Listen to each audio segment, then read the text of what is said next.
Hello everyone, this is Roxas1359. Welcome back to Let's Play Ape Escape. Without further ado, let us begin a new game.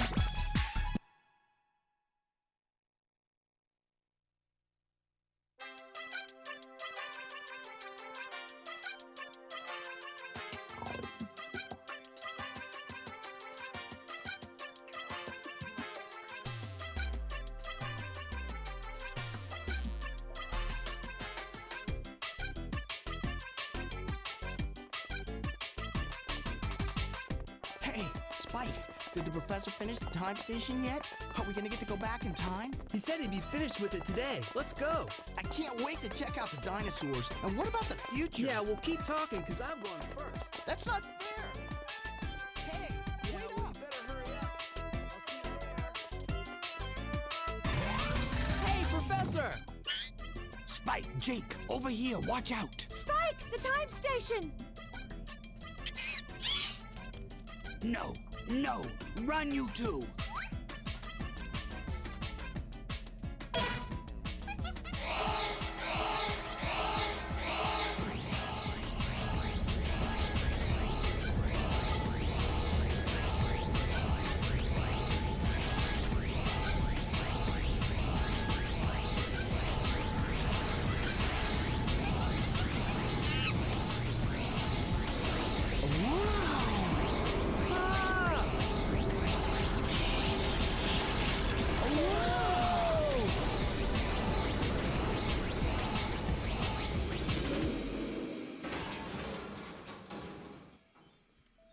It works. It actually works. We did it, Natalie. We did it. The time station is complete. We don't have time for celebrating. We've got to do something. Might I suggest first getting out of those ropes that have you tied up?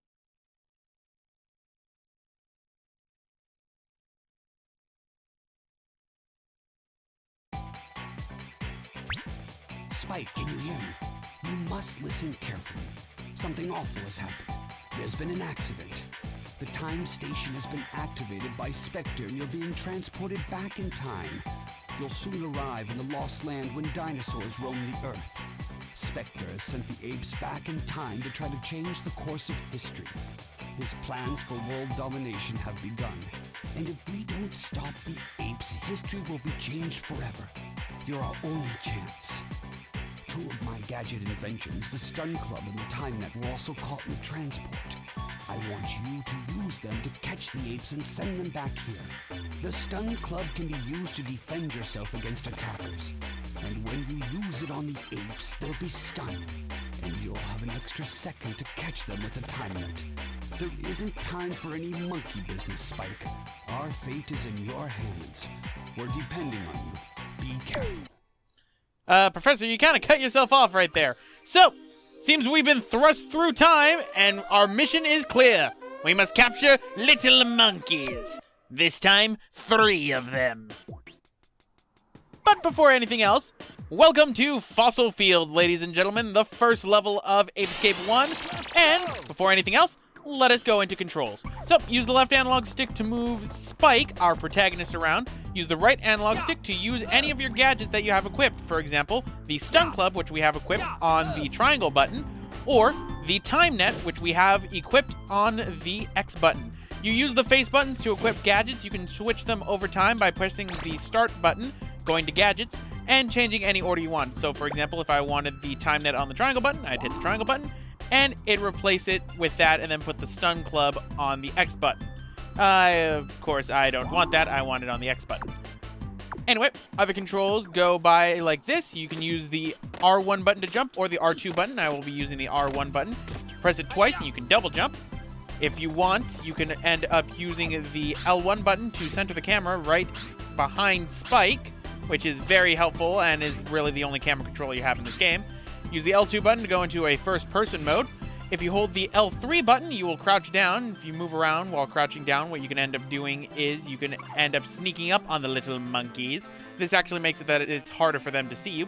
If you hit the R3 button while holding the L3 button, you will play dead. And that will cause none of the monkeys to really be suspicious of you for some odd reason, unless you're right in front of them, because they're not completely stupid. But that pretty much takes care of the controls for this game. So, let's go around, get our first little... Dang it, I missed. Get our first little monkey. First things first. As you can see, I ended up taking a hit, and I lost what is known as a cookie. You can take 6 hits before you end up dying. Lives are registered as jackets in this game. Sometimes enemies have the rare chance of dropping jackets. Otherwise than that, that's really the only other way you can get jackets in this game. But first things first, monkey! There we go. That takes care of our first monkey. You can tell how many monkeys you have left based on the bottom screen. So let's use the stun club and monkey. That makes 2. Now these little coins that are right here, I'm going to call them gotcha coins since they don't really have an official name in this game. They're called gotcha coins in later games, so I'm going to just go with that. Collect 100 of these and you will gain yourself an extra life. They're beneficial around, but I don't really gain lives too often by getting 100 of them because they're so sparse through the stages. Anyway, one other thing you can end up doing is you can double jump and you can end up grabbing onto ledges and then you can pull yourself up, so that helps out a lot. So, what we're going to do right now, in case I forgot to get it, nope, looks like I grabbed it. I'm so indoctrinated into this game that I naturally grabbed one of the first Spectre coins without even really thinking about it. Spectre coins are used to unlock mini games inside of Apescape 1, and that's what we're going to be using for the most part in order to play them. But for right now, let's go and get this last little monkey. So, dang it. Ow. Let's continue onward and... Nope. Monkey! There we go. That takes care of Fossil Field.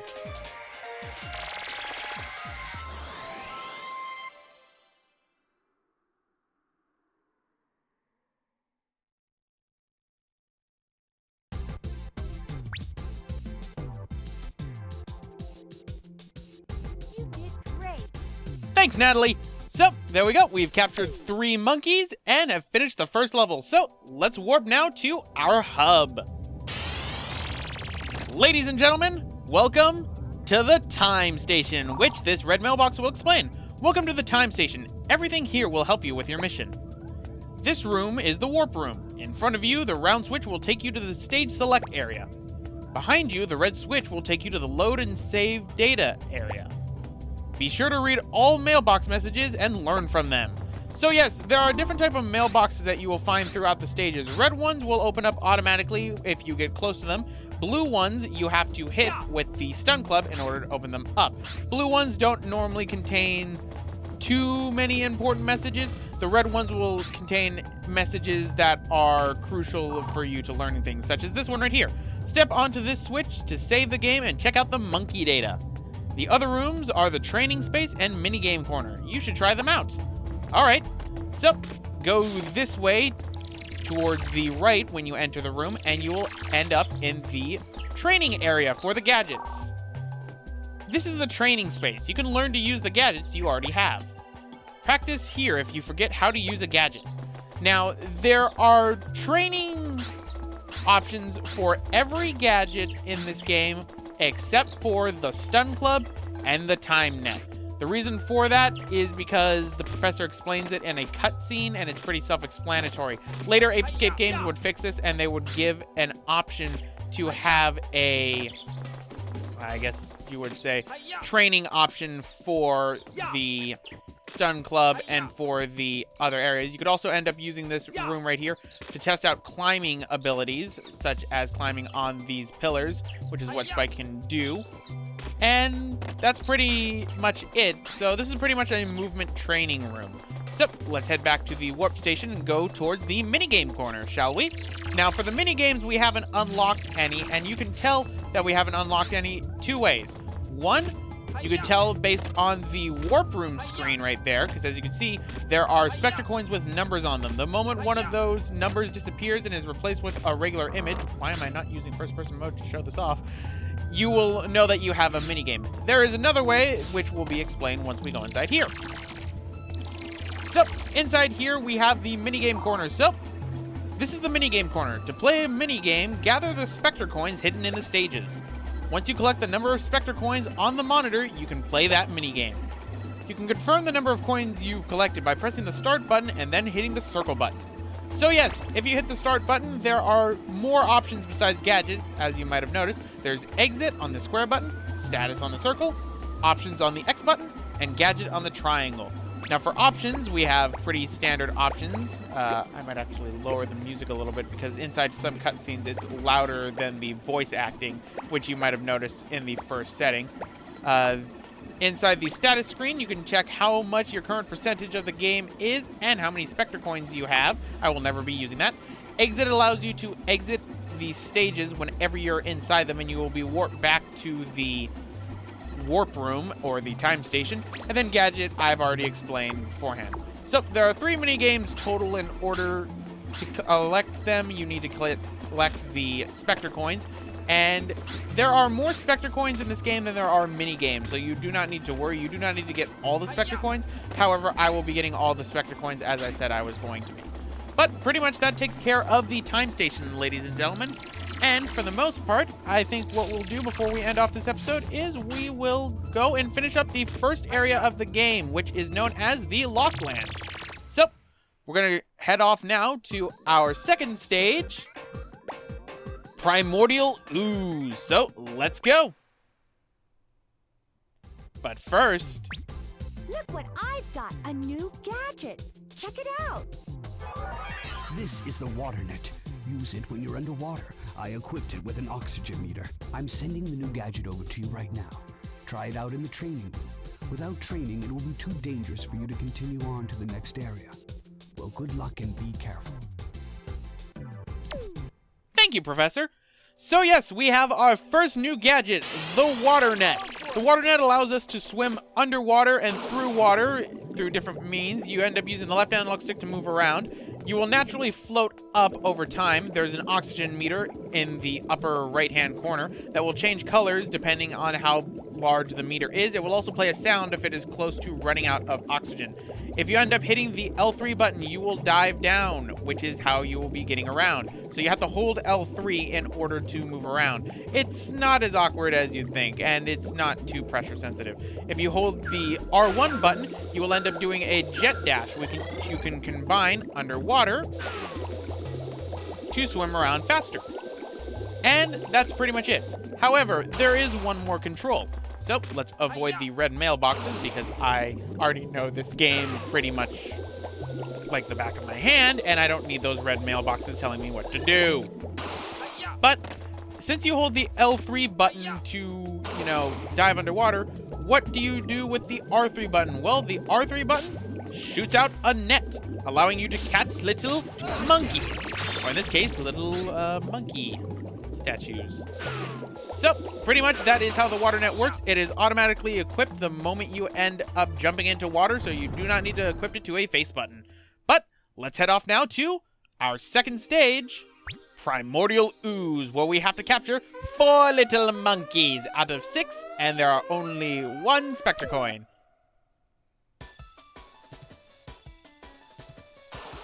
Alright, so there's 1 monkey right there. And a lot of water around. So, let's go after this monkey right here. So, monkey! Haha! Never stood a chance. So, let's keep going. Oh, I fell into the water. I wasn't supposed to be doing that. Anyway, let's go right here. I'm going to activate this one. If you jump onto a tree, you can climb up and down using the left stick. You're not afraid of heights, right? Have you tried the 2-step jump? Press R1 button, then to do a 2-step jump, press the R1 button again. With the 2-step jump, you'll reach higher places. Just press the R1 button during the R1 button jump. I have never read that mailbox before. Alright, and let's get our second monkey. There we go. Now, one thing about the time net that's actually very beneficial, you do not need to catch a monkey in an overhead swing with the time net. Because if you actually just spin it around and just get the monkey to touch the time net, then that will count as well, because the time net has a much wider reach. And that's actually explained in later Ape Escape games. But, little sleeping monkey. But we still need the Spectre coin before we can get our last monkey, which is right down here. So, let's grab the Spectre coin. and get our last little monkey, which is swimming around innocently. Aw, isn't that adorable? Now, little monkey, go! There we go. And that beats Primordial Ooze. Yeah, the beginning of the game, the stages are extremely short for Ape Escape 1. It's later stages that they start to become a lot longer. But either way, still, this is going to be probably a longer episode than normal. You did great. Thanks, Natalie. You know, I'd like some positive reinforcement from the professor, but he just seems to be back there standing around.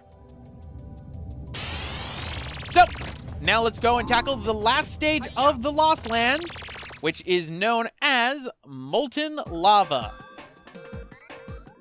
So, let's head off to Molten Lava. How many monkeys must I catch this time, Cassie? I must capture 4 little monkeys again, and I only need 1 Spectre Coin. You know, I really like it when I only need 1 Spectre Coin. It means that I don't have to look around too hard. Of course, they start hiding the Spectre Coins pretty well in later levels, I will tell you that much. But let's keep going and climb up this way. Alright, die. Die. And go inside the waterfall to where we can find our first little monkey. Oh, I'm in. Oh, he's trying to throw rocks at me. No. Nope. Nope. That's it. I'm using Sun Club. Monkey! Stupid little monkey. Right. Next monkey. Get over here. Mine! Oh, no. Whoop. Die. Ugh. I didn't know that these creatures existed in the time of dinosaurs.